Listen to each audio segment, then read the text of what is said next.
Welcome back to another WrestleCord news break for April 29th, 2026.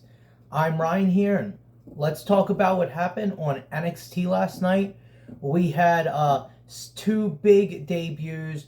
First one that had been advertised, Lizzie Rain making her in-ring debut for NXT, getting a hard-fought win over Nikita Lyons. Nikita did not hold back. This was not an easy bout for Lizzie Rain, but in the end, it was her Thunderstruck finisher, a step-up,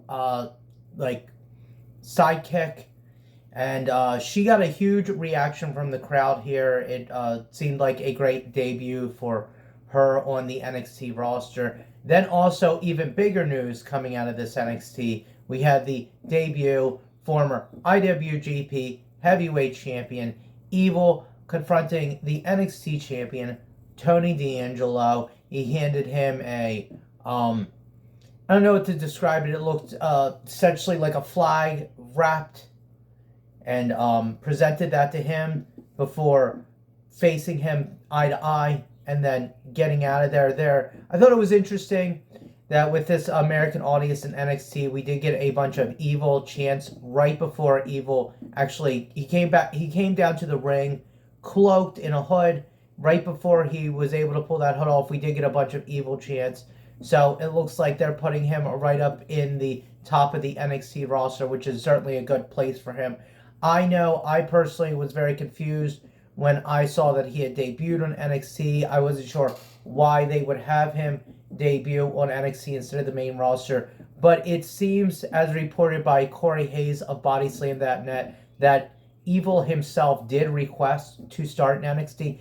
I know there was a lot of talk and seemed to be unsure as to whether he would start on the Raw brand or the SmackDown brand. He seemed to be sitting in a bit of limbo there, so maybe he saw this as a easy opportunity to really make his mark in WWE by, I guess, being a big fish in a small pond on the NXT brand.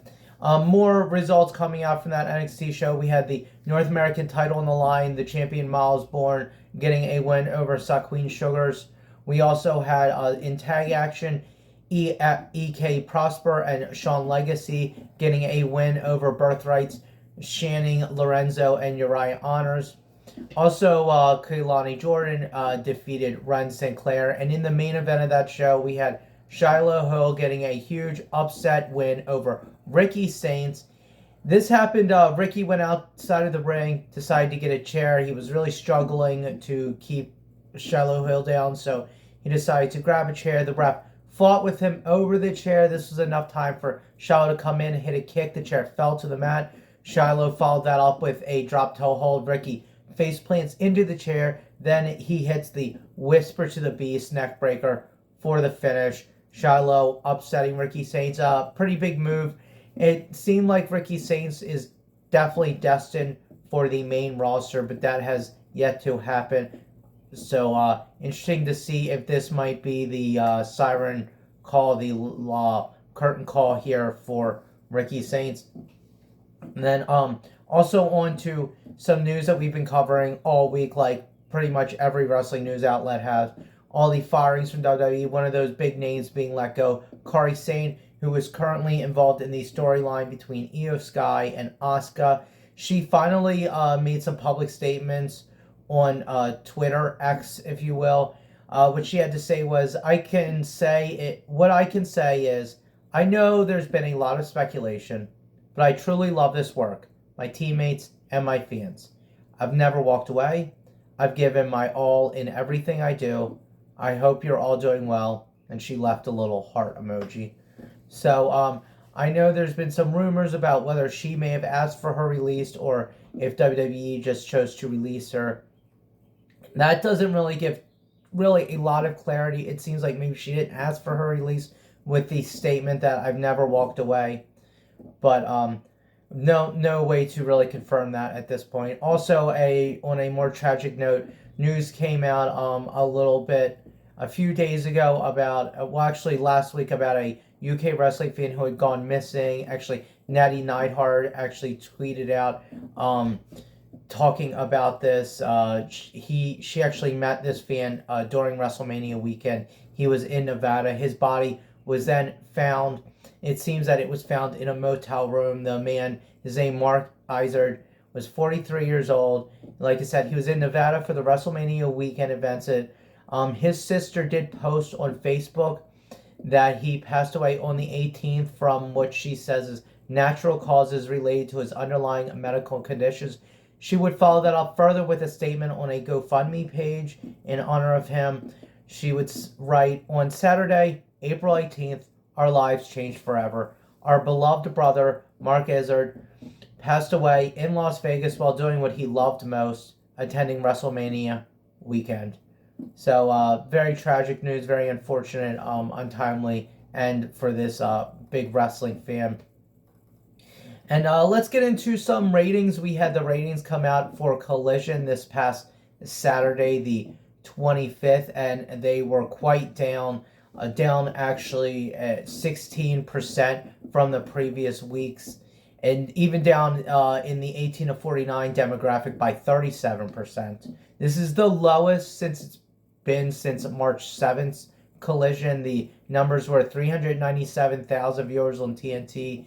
The previous week here was 473,000, so a significant drop.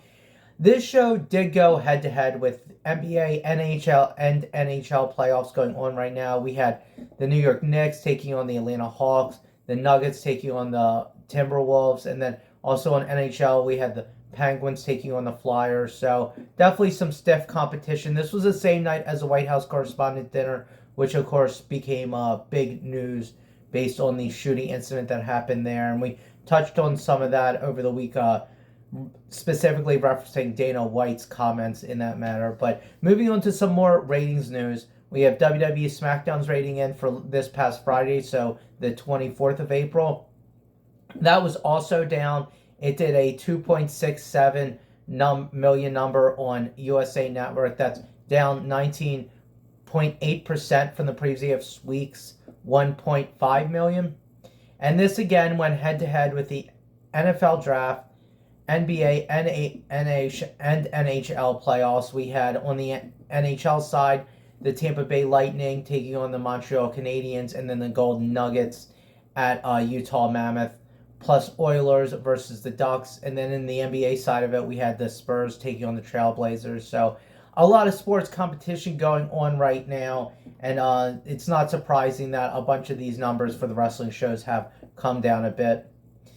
Some more news coming out of WWE. It seems just yesterday it was announced that NXT was going to have its future PLEs, PPVs, whatever you want to call them, be shown on the CW network for free. Now we're getting a further statement on that apparently the weekly shows and these PLEs will also be available on ESPN Unlimited. I'm not sure if that's going to be during the live broadcast or just in video on demand formatting. The deal WWE has right now with CW is a 5-year deal. It started in October of 2024, so they're going to be good through 2029 for the most part. And CW does have its own app, so it's interesting that this stuff is going to appear on ESPN Unlimited. I'm really wondering if it's also going to appear on the CW app, or ESPN Unlimited is simply going to be that video on demand source for the NXT weekly and pay-per-view programs. Also, just some news for tonight. We have Chris Jericho not going to be at Dynamite tonight. Words came out from Mike Johnson of PW Insider that he is in New York this week filming a TV project. No word on exactly what that project is. We haven't heard anything directly to the public from Chris Jericho, but don't expect to see him on tonight's program, of course. At least not live, maybe in some sort of video backstage segment. I'm not real sure. He has been feuding most recently with The Demand, especially Ricochet, who got a win over him this past Collision in a 6-man bout. Chris Jericho actually taking the fall to Ricochet once again due to the Rico assault. And sticking more with the AEW side of things, we had Tony Khan recently on the Battleground podcast. He spoke a bunch about Darby Allin and his recent title win. He would say, well, I think right now Darby Allin is red hot. He is a person who had the guts to step up and fight MJF. He's a person who successfully maybe outsmarted MJF, outworked MJF for sure, and was able to take the championship. He would further say, we've seen what Darby was. We've seen when Darby was the TNT champion multiple times. This is a guy who takes on all comers, who will fight anybody, any place, anytime. And we have so many great wrestlers here in AEW willing to step up to that challenge. Also, further praising Darby Allin and his first title defense last week on Dynamite against Tommaso Ciampa. He would state, Darby's first defense of the championship, I thought, was a phenomenal match. Darby Allin last week versus Tommaso Ciampa for the world title was an incredible main event, in my opinion, on Wednesday night Dynamite last week. Bit of a redundant there, see, with some of the last weeks, but nonetheless, so Tony Khan very high right now on Darby Allin as AEW World Champion. I know there's been a lot of clatter online, a lot of inside talk about whether he is the guy to go forward as the face of the company for a long-term stretch. None of that being confirmed here in these statements from Tony Khan, but it seems that Tony Khan is quite happy with Darby Allin at the moment being the AEW World Champion. And then just to wrap this up here, let me give a quick preview of what's going to happen tonight on AEW Dynamite on TBS, 8 p.m. Eastern from the Eagle Bank Arena in Fairfax, Virginia. We're going to have an international title match. The champion Kazuchika Okada defending against Bang Bang Gang's Ace Austin. I think that could be really interesting. Ace Austin has such fun, unique offense, and I'm really excited to see what's going to happen there. Of course, Kazuchika Okada, part of the Don Callis family, but having an ongoing dispute with Takeshita, who he will face at the upcoming Double or Nothing pay-per-view in just a few weeks here. Also on this card tonight for Dynamite, we have the Divine Dominion defending their tag titles against Hikaru Shida and Chris Statlander. Shida last on Collision this past Saturday, really taking Harley Cameron to task. There's been a lot of interplay going on with her, insulting her in Japanese that Harley might not have immediately understood. And so I'm interested to see if we might see Harley Cameron or even maybe Mina Shirakawa getting involved in this matchup at some point. Also in action, we're going to have Roosh as well as the Brawling Bird. So the return now of Jamie Hayter, which I'm super excited to see. She had been out for about 2 weeks with an injury, but she had already stated on social media that she was expected to be back soon, and it looks like it's going to be tonight. Also, a big match on this card, MJF challenging Kevin Knight for the TNT Championship. This was made last week. MJF certainly very upset that he lost his world title to Darby Allin. Kevin Knight decided to stick his nose into the middle of MJF's rant about losing the title, this upsetting MJF, who decided that he wanted to take Kevin Knight's TNT Championship. If MJF does win, this would be his first time holding that championship. Also, some more really big news for tonight's card. We're going to have Roppongi Vice, Trent Beretta, and Rocky Romero taking on Adam Copeland and Christian Cage. And this is actually going to be the first time in well over a decade that we're going to see Edge and Christian, Cope and Cage teaming up on a weekly television broadcast. So certainly a lot of reminiscing there from us Attitude Era wrestling fans. And then to cap off this big night in Fairfax, Virginia on Dynamite, we are going to see Darby Allin defending the AEW title for the second time, taking on the challenger, Brody King. This match made at the end of last week's Dynamite. Brody had said earlier tonight that he was going to be watching closely the title match between Allin and Tommaso Ciampa. He would come out after Darby successfully retained the title and challenge him for a match the next week, being now tonight. And Darby Allin immediately agreeing to shaking hands. So it doesn't seem to be any real animosity here. It looks like this is going to be a very much straightforward fight. But Brody King and Darby Allin do have quite a history together of violence. The House of Black has spent quite a bit of time kind of harassing and torturing Darby Allin over a long stretch of time, about 3 years ago now. And it looks like we're going to get a rekindling of that rivalry a bit here. So, and that brings us to the end of today's WrestleCord news break. we will be covering tonight on the WrestleCord podcast Dynamite. Hope to see you all again tomorrow.